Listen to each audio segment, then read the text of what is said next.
Just got an awesome surprise this morning from Microsoft. The new Xbox Elite Controller Series 2 just came in. I'm gonna unbox it, try it out, and see what we think. Got the case right here, like the original Elite came in, which should be carrying not only the controller, but all the little bits that we can change in and out. Instruction manuals, and safety manuals, and Xbox Game Pass Ultimate. Keep your eyes open, that code might show up sometime. Here we have the controller. It is in a total blackout design, which is awesome looking. Now, there are a lot of changes with this Series 2 controller versus the original, and the first thing I want to talk about is the fact that when the original Elite came out, as awesome as it was still based on the original Xbox One controller, which since then has received two quiet revisions, the first of which is the more important one that happened when they released the Xbox One S. Now, this had a few light changes to the normal Xbox One controller design, but the most important thing it added was Bluetooth support. See, the original Elite controller does not have Bluetooth. It only has the proprietary Xbox connection. So if you wanted to use it with something other than an Xbox, you had to buy their special dedicated receiver or plug it in directly. The Series 2, on the other hand, is based on their more recent controller designs and does have that built-in Bluetooth. So you can connect it to a PC or other Bluetooth-based devices without any kind of additional adapter necessary, which is a really nice upgrade. Now, as for physical changes to the controller, there is a lot going on. First off, let's just talk about some of the comfort and grip aspects of it. For instance, the main grip on the Series 2 controller is now a full wraparound design. The original Elite controller did add a rubberized grip, but it was only on the back side of the controller, which was nice for the fingers over here, but didn't do anything for your palms.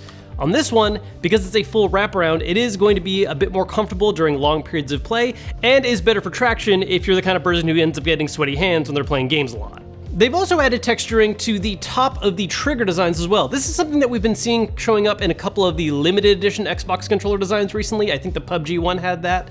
The main benefit of this is that the texturing makes sure that when you do rapid presses on the trigger pulls, especially if you're using the stops, which we'll talk about a little later, this is gonna have the little texturing to make sure your finger stays on it and doesn't slip off if you've been playing for a while and you start losing focus a bit. Visually, when it comes to physical changes, this controller also heavily favors a full-on blackout design, which the original Elite did as well a little bit too, but there's more focus on having silver trim on, say, the shoulder buttons, the back paddles, D-pad. This instead goes for all black on everything. All the metal now has a black tint to it. It's just overall a super dark controller. Also, one other surprising physical change that caught me off guard, this is the first Xbox controller, to my knowledge, that actually has a clicky Xbox button instead of the regular just full push-in, which is nice. I just did not expect it. It really threw me off when I synced it for the first time. Now, as for special features and functions, there is a lot to talk about. So the first thing that I think a lot of people notice is the increase in profiles. On the original Elite controller, you had two profiles you could use that you would swap between using a switch going left and right.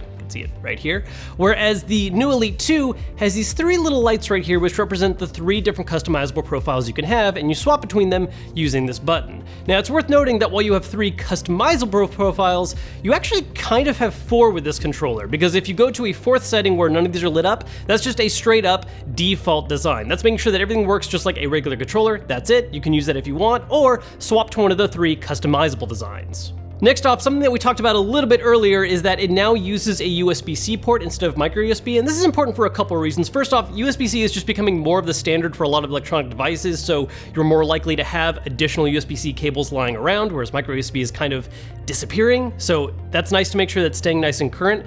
The other thing that it makes me really wonder is if we're going to be seeing USB-C standard for all Microsoft products in the future. One of the things they talked about back at E3 is how part of the point of releasing the Elite 2 so late is that it is going to work with the next Xbox system, which we still don't know the full name of, Project Scarlet, let's call it for now.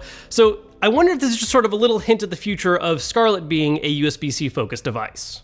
Now, speaking of how you can charge the controller, one of the other really big changes to this is that this is an Xbox controller that is completely dedicated to being a rechargeable battery. There is no battery door on this. You cannot use AA's. This is 100% just a rechargeable controller, which is kind of a big deal because for the longest time, Microsoft has focused on AA-based controllers with a recharge battery pack option. Not the case here. This is all rechargeable battery pack with a 40-hour battery life, which is great.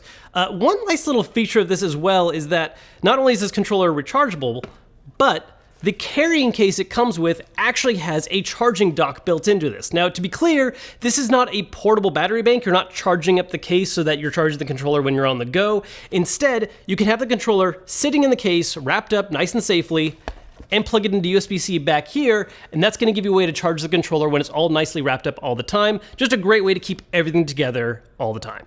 Of course, one of the biggest selling points of the Elite controller is the modularity, the swappable D-pad, the swappable sticks, and the back paddles that are remappable.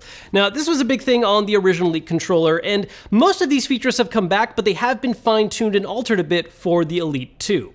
The D-pad is the only one that really remains basically the same. You have a normal D-pad option like on this one here, and the faceted D-pad, which I am a huge fan of.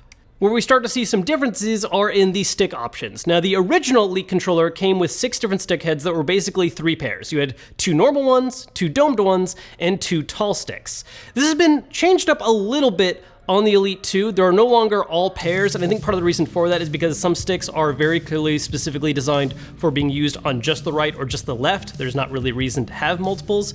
So the way they've done it now is you have 2 normal stick heads like these right here. You also receive a pair of slightly larger sticks. These are very similar in design to the regular ones that are on the controller by default, but the stick head is just a little taller up, and the stick head itself is a bit larger in general. It doesn't have the same kind of texturing on the side, but it ends up making it a more kind of flatter design to keep your thumb on. And then instead of having a full pair, you have a single tall stick head. The main benefit of this one is you want to use this on the right stick for any games that require precise movements, maybe for aiming certain guns. This is the reason you want to use one of those. You also get a single domed controller. Now, kind of like with the tall one, this has a very specialized purpose. It's normally meant to be used on the left stick because it gives you a little better traction, precision, and control when you need to hold something in a specific direction for a while, like when you're running around in a game. So for movement controls, that's where the domed one comes in nicely. One additional change that they've made to this one versus the original is there's now just these light little rings added to it. That just gives it a little more texture and stick compared to the smooth dome one that the original Elite had. Now, on top of being able to swap all these stick heads, one other new feature that the Elite 2 has is that you actually get a little adjustable key that you can use on the stick to adjust the tension on them. By default, right out of the box, the Elite 2 is set to being a higher tension than was on the original Elite controller, and that's actually what I like a lot more. I noticed right away that it just felt more right to me. But if you like that kind of looser stick design, which the original Elite had, you can use this key to adjust it, and it's going to be that lower tension. Then, of course, you have the back paddles. Now, the basic idea here... Yeah, still get it? I tried. While I'm waiting for this truck to pass to get a clean take of the regular parts of this video, make sure to subscribe so you can see more coverage on other controllers like this one and just any other big console news in the future. Like Project Scarlet in a year.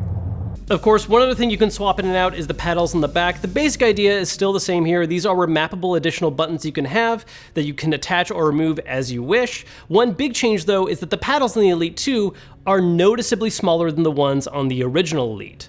Now, I think the main reason for this is that on the original Elite, while the paddles were handy, because they were so pronounced and large, it was very easy to accidentally click the bottom 2 ones, which, depending on what's mapped to them, could be very, very bad in-game. So by making them a little bit smaller, I think they're actually a much better size now to where they're easy to hit when you need to, but it's also easy to make sure you're not accidentally grazing them and gonna press them when you don't mean to. Also, looking at the back of this, I just realized I almost forgot one other feature, trigger stops. So the original Elite controller had trigger stops, but they only had 2 settings, which was doing the full pull or a halfway pull.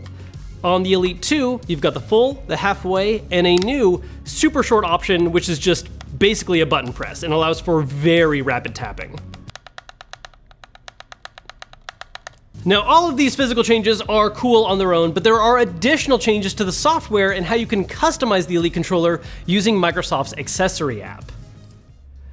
Before taking a look at all the in-depth options you have with the Series 2 controller, I want to start by revisiting the menu options for the original Elite really quick, because there's a couple big changes in UI that I really appreciate. When you look at the UI for the original Xbox controller, it's not necessarily bad, it's just not as clear as I would like it to be. You just get a picture of the controller and then you specify what button you want to mess with and what you want to map it to.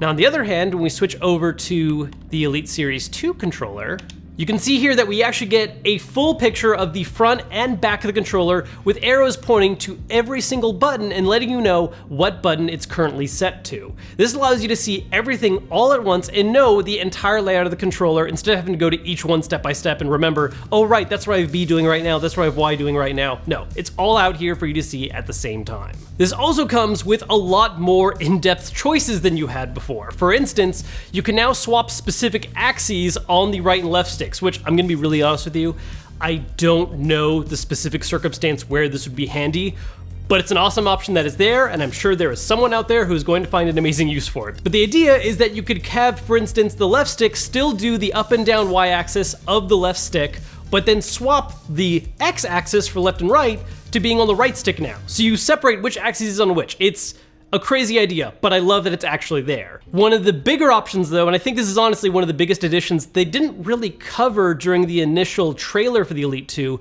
is that one of the things you can now map is a shift button.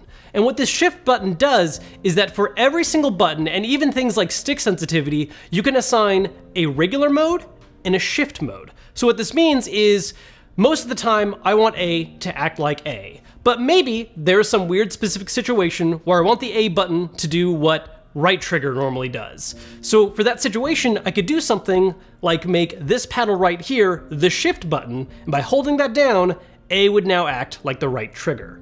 Effectively, this doubles how many button options you have access to, because you have every single button on the controller and all 4 paddles, and then all of them all over again as long as you're holding down the one button that you've now declared as a shift button. On top of that though, like I just quickly touched on, you can also have this work for stick sensitivity. So for instance, you could go into your stick sensitivity menu and you say, hey, normally I want my stick to just have the default sensitivity curve. That's what I want. But maybe say I'm aiming down the sights of a weapon, I want something that's maybe a little more delicate, something where maybe I can push it a little more and just give it the slightest nudge. Well, I can say, while it's in shift mode, let's do delayed input. So this means that you could have 2 different stick sensitivities at the same time, just depending on whether or not you're holding down that shift button. Topping this off, the stick sensitivity options also come with a couple different ways to calculate diagonal distances, so this can change how diagonals are read for certain inputs. This is a very specific thing to mess with, but I can definitely see it being useful for certain specific cases. Everything else is the same as what you would see on the Elite controller as well. You can adjust the trigger sensitivity where it's reading certain dead zones, you can have them mirrored or have different ones for each trigger. You can adjust the vibration on all 4 different motors in the controller, and you can adjust the brightness of the Xbox button in case you don't like having it being super bright when you're playing late at night. Main takeaway here, there is a lot more you can customize specifically on this controller, and it's all presented a lot more cleanly. You know, I was a really big fan of the original Elite controller, especially when it first came out, when Pro controllers were kind of a new thing and we didn't have a ton of different options just yet. And as time has gone on, a lot more competitors have come out and changed the game. And it really was about time for Microsoft to bring out a new version that improves on basically every aspect. Comfort, control, customization, everything about this is so much better than the original, and it clearly outshines it. And you know, I'm tempted to say it, this is the best Xbox One controller, and quite possibly just the best controller, period.